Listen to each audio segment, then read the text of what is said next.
Get a life, Regina! My sister's voice cut through the clinking glasses at her job celebration. The room froze. Laughter trailed behind her words like smoke. Stop clinging to successful people, she added, smiling for the cameras, pretending it was a joke. My parents laughed weakly. No one defended me. I sat there, heartbeat steady, every insult carving itself into memory. I didn't argue, didn't cry, I just smiled because she had no idea the company she bragged about joining was mine. The next morning, her welcome email went out. My name was on it. And that's where everything began to unravel. People always said my sister and I were complete opposites. Marina lit up every room she walked into, all laughter, perfume, and perfect timing. I was the quiet one, the one they forgot to introduce when they bragged about our talented daughter. She was a story worth telling. I was background noise. Our family lived off appearances. My parents believed success was something you could post about: promotions, awards, anniversaries. Marina gave them plenty of that.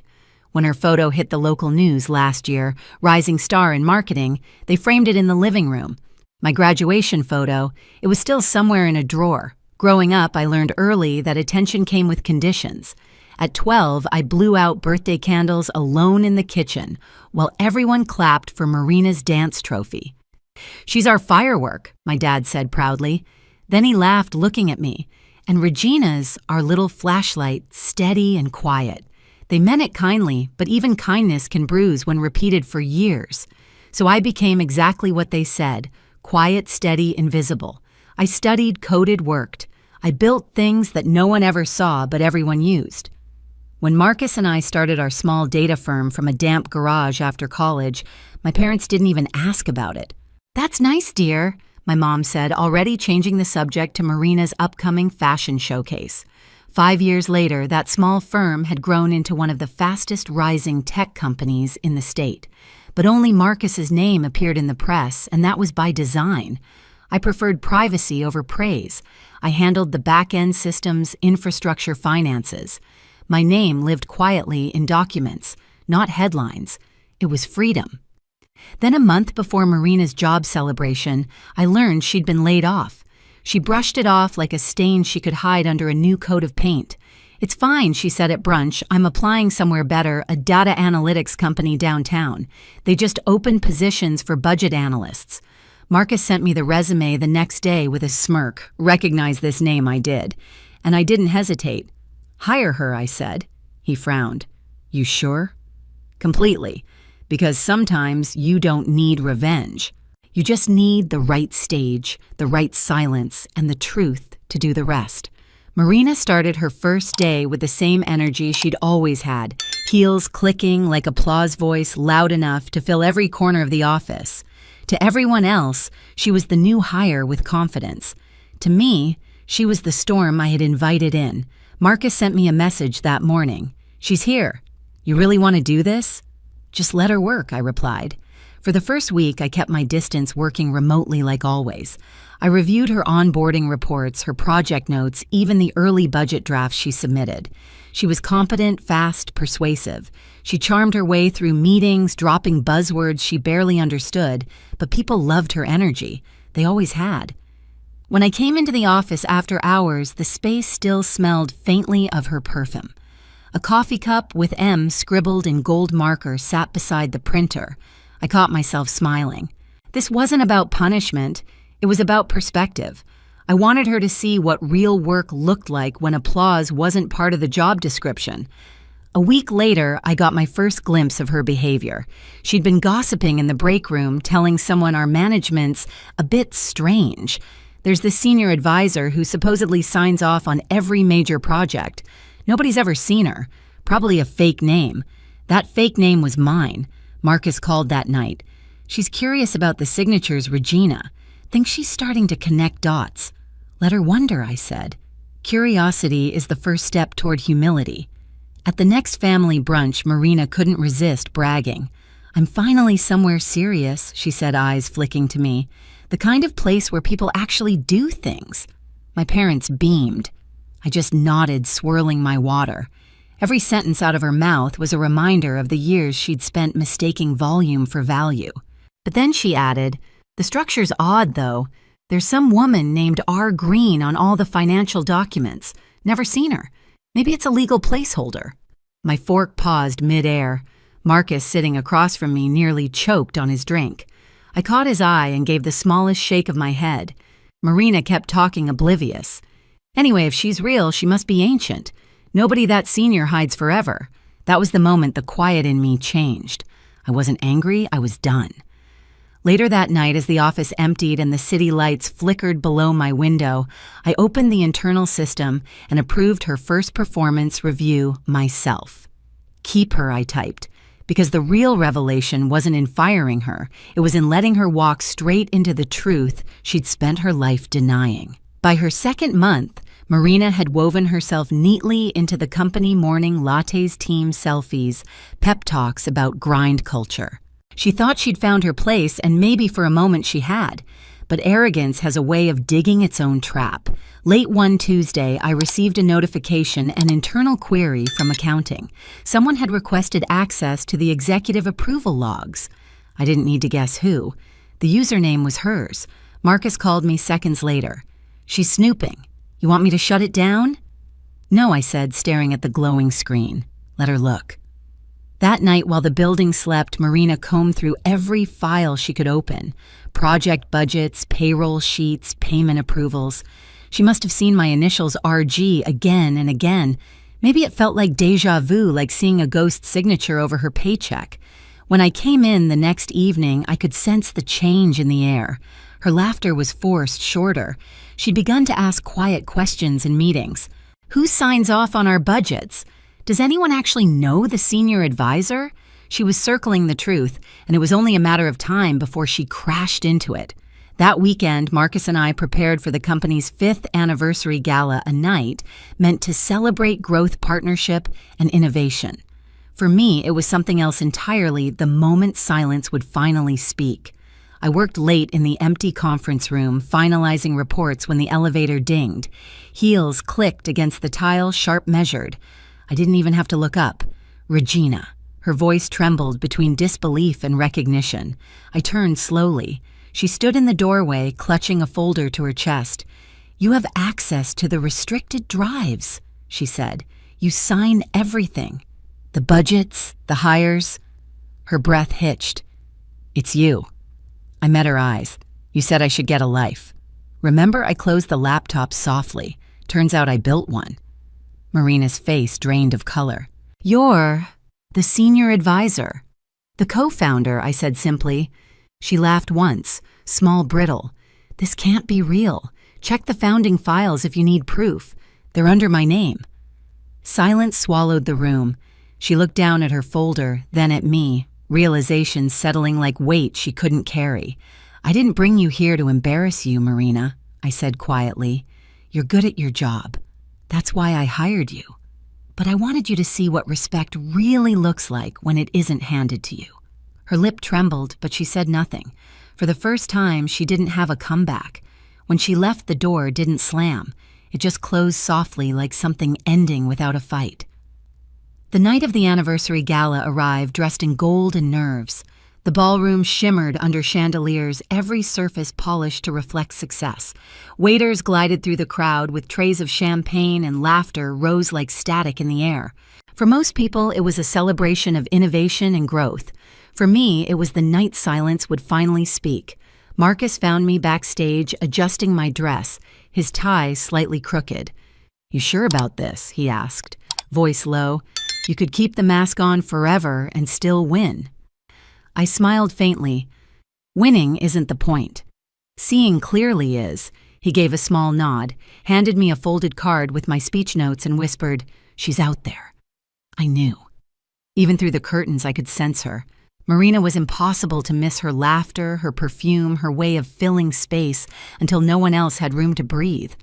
I could picture her in a silver gown, champagne in hand, basking in the attention that had always come so easily. She was born for rooms like this. I had built them. The lights dimmed.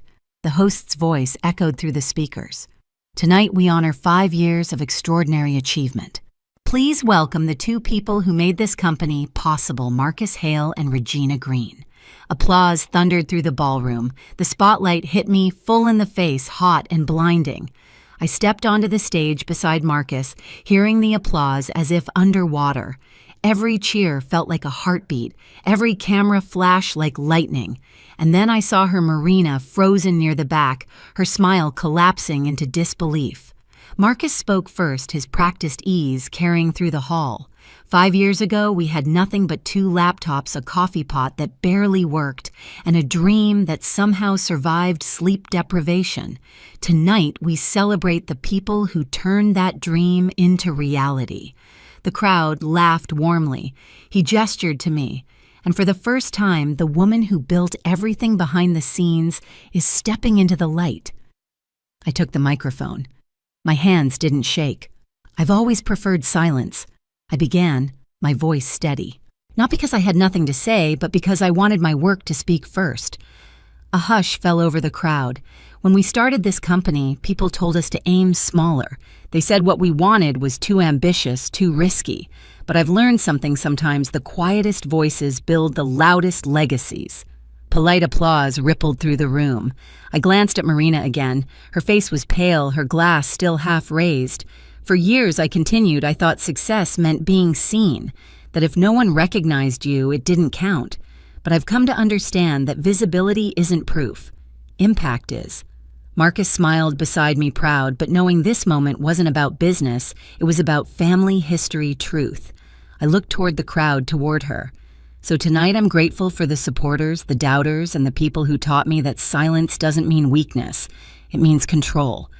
Applause erupted louder this time. The cameras flashed. I let the sound wash over me, not as validation, but as closure. When I stepped off stage, my legs felt light, untethered. I headed toward the balcony for air, weaving through clusters of people congratulating me. Their words blurred together, inspiring, powerful, unexpected. I smiled politely, but my mind was already elsewhere. Outside, the air was crisp. The lake reflected the skyline in broken gold lines. I rested my hands on the railing, feeling the pulse in my wrists finally slow. Regina. Her voice came from behind me, small but sharp, like glass cracking. I turned.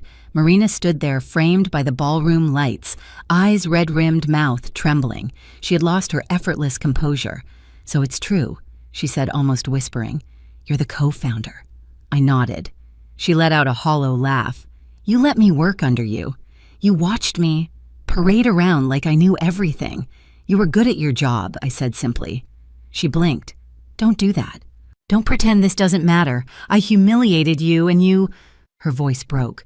"You didn't even defend yourself. There was nothing to defend," I said. "You weren't attacking me. You were attacking what you thought I was." Her hands clenched around her clutch. "And what was that? Someone beneath you." She looked away, the sound of the lake soft behind us. "You could have told me," she whispered.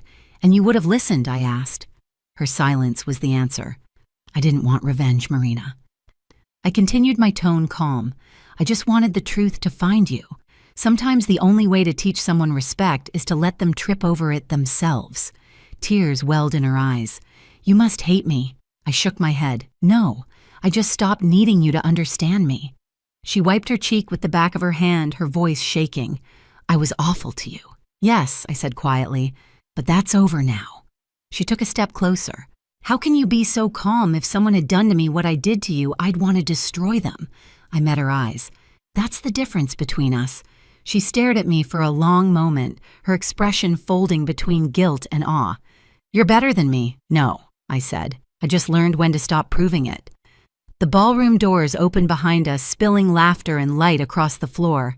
The crowd inside chanted Marcus's name for an encore speech. He looked toward us but didn't interrupt. Marina's voice softened. "I don't deserve your kindness." "This isn't kindness," I said. "It's clarity." For a moment, neither of us spoke. The air between us wasn't filled with rivalry anymore. It was something quieter, raw. She broke the silence first. "You won't see me at brunch for a while," she said, half smiling through tears. "But I'll come when I can look you in the eye." "I'll be here," I said. When she left, the click of her heels faded like a confession. I stayed out on the balcony a while longer, the night pressing soft against my skin. The city glowed below, bright and indifferent. I thought about the years I'd spent building a world where I didn't need to be seen, and how tonight stepping into the light wasn't about glory, it was about balance. Later, when I re-entered the ballroom, Marcus found me near the buffet. So he said, handing me a glass of water, "How does it feel to be famous?" I laughed softly. Exhausting. He tilted his head toward the door Marina had exited through. "She'll come around." "I know," I said. "She always does, just takes longer to see what's real." He raised his glass. "To quiet victories." I clinked mine against his, the only kind that lasts. By the time I got home, the adrenaline had faded, replaced by a calm that felt almost holy. I slipped off my heels, set the award plaque on the counter, and opened my laptop. A new email waited in my inbox. From Marina. No subject line, no apology. Just one sentence. "Thank you for showing me what success actually looks like." I stared at it for a moment, a slow smile spreading across my face. Then I typed back, "It's not about being seen, Marina. It's about doing something worth seeing." When I hit send, the city outside hummed softly, a rhythm I'd come to know by heart. For the first time in years, the silence didn't feel like armor, it felt like peace. 2 weeks after the gala, everything at the office felt subtly new, lighter somehow, as if the air itself had exhaled. People talked about the event for days, replaying the moment I'd stepped on stage. But what surprised me most was Marina. She still dressed impeccably, still arrived early, but the difference was in her tone. She no longer led with bravado. She listened. She started asking questions instead of giving orders. One afternoon, I passed by a meeting room and heard her mentoring 2 interns explaining budgeting systems with calm patience. It was strange and beautiful to watch. Later that evening, I found her alone in the break room sorting through notes. She looked up, hesitant. "I'm still learning," she said quietly. I nodded. "So am I." She smiled, a small, honest curve of her lips. "I didn't think we'd ever talk like this." "Neither did I said. "But some stories end better when no one's trying to win." We stood there for a moment, the hum of the vending machine the only sound between us. For the first time in years, it didn't feel like silence. It felt like peace earned the hard way. A month later, I approved the final payroll of the quarter. Among the signatures and numbers, one name stood out: Marina Green, project lead for the mentorship initiative she'd built from scratch. I paused, smiling. There was no pride, no revenge left in me, just quiet satisfaction. I leaned back, watching the sunset spill across my desk. Sometimes justice doesn't need applause. Sometimes it simply appears in the details, like a sister's name on a project she finally earned. If you've ever been underestimated, remember, silence isn't surrender, it's strategy. Tell me, have you ever let the truth